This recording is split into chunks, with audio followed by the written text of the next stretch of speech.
அன்பு நெஞ்சங்களே, அனைவருக்கும் என்னோட கருத்து பதிவு. Stop this graciousness.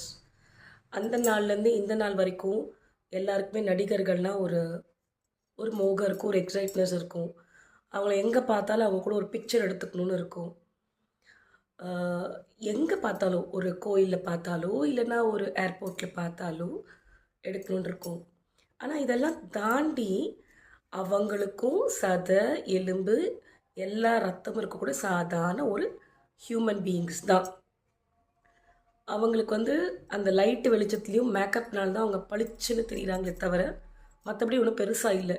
அவங்க உழைச்சி தான் ஒரு உயர்வான நிலைமைக்கு வந்திருக்காங்க. அதை தடுக்கணும்னு நான் சொல்ல வரல. நான் எதை சொல்ல வரேன் அப்படின்னா, அவங்களுக்குன்னு ஒரு ஃப்ரீடமோடு அவங்க கோயிலுக்கு வராங்க, இல்லைங்கன்னா வெளியில் வராங்கன்னா, நம்ம யாரும் போய் அவங்கள தொட்டு பார்க்குறதோ, இல்லை அவங்கள முட்டி மோதி அவங்களுக்கு தொல்லை கொடுக்குறதோ, இல்லை அவங்க கூட பிக்சர் எடுக்கணும்னு நினைக்கிறதோ நல்லா இல்லை. நம்ம எல்லாருமே படிச்சிருக்கோம், ஒரு நல்ல அறிவுத்திறன் இருக்குது, அவங்களும் சாதாரண நம்மள மாதிரி மனுஷங்க தான் அப்படின்னு நம்ம என்றைக்கு உணர்கிறோமோ அப்போ இந்த பைத்தியக்காரத்தனெல்லாம் ஸ்டாப் ஆகிடும். சாமியை கும்பிட்ற கோயிலில் கூட போய் அவங்கள பார்த்து அப்படி எக்ஸைட் ஆகிறீங்க. என்ன இருக்குது?